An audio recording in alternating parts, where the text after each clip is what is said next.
વડેશ્વર મહાદેવના મંદિરે દર્શન કરી આવો. બ્લોગમાં બનાવી રહેજો. તો ચલો તમને વડેશ્વર મહાદેવના પ્રાચીન મંદિરના દર્શન કરાવીએ.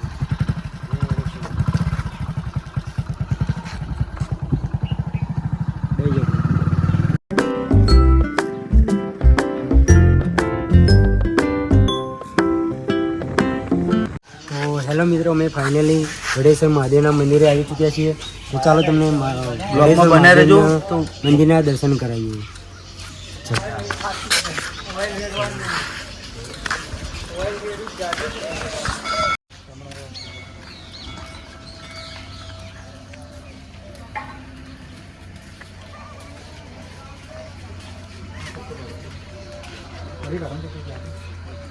તો અહીંયા પણ મિત્રો ભાઈ ભક્તોની ભીડ હોય છે.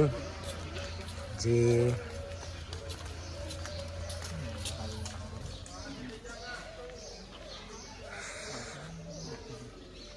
તો હેલો મિત્રો, અહીંયા શ્રાવણ મહિનામાં આખા માસમાં ભાઈ ભક્તોની બહુ જ ભીડ હોય છે.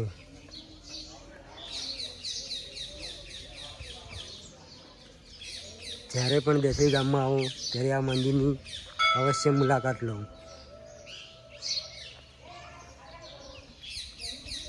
જય વડેશ્વર મહાદેવ.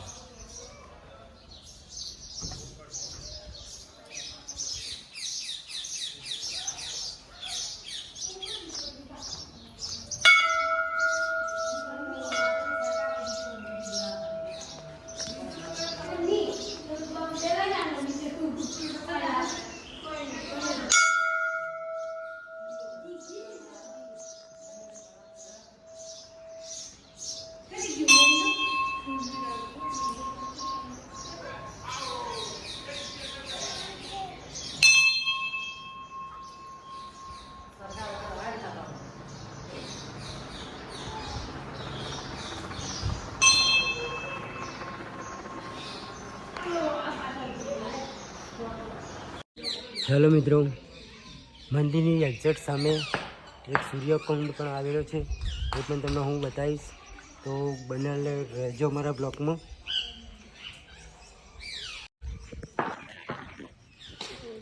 હા, સૂર્યકુંડ છે, તમે જોઈ શકો.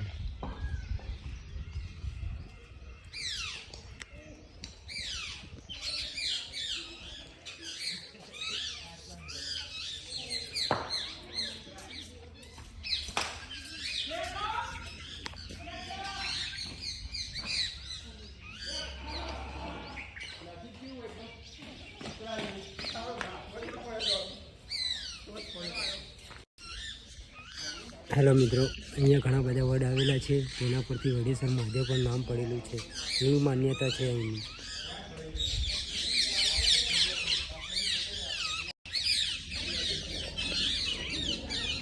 હા, અમારા રાહુલભાઈ, કરણભાઈ, આ હું. તો ચાલો મિત્રો, એનાથી થોડા આગળ જઈને પાંચ પાંડવના મંદિર બતાવીએ. બ્લોકમાં બનાવ્યા રહું.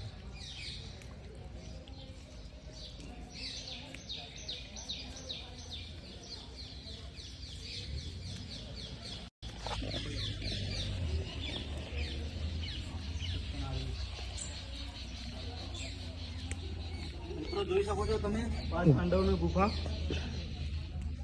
તો મિત્રો જોઈ શકો છો, અહીંયા બોર્ડ ઉપર પણ લખેલું છે કે પાંચ પાંડવોની ગુફાઓ. તો ચાલો જોઈએ.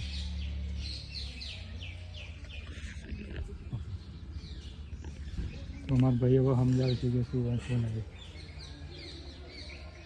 તો આવો મિત્રો, પહેલાં તો ગંગા મહારાજને દર્શન કરી લઈએ. રાગ દેવતા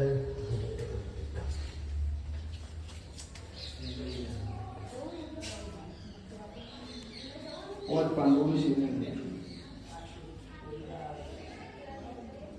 નામ લખેલું નથી, તમને જાહેર કરો.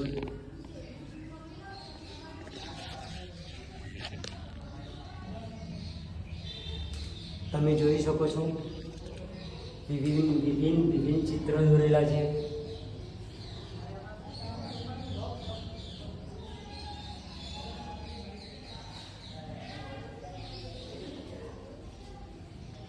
બોલો કે રામ.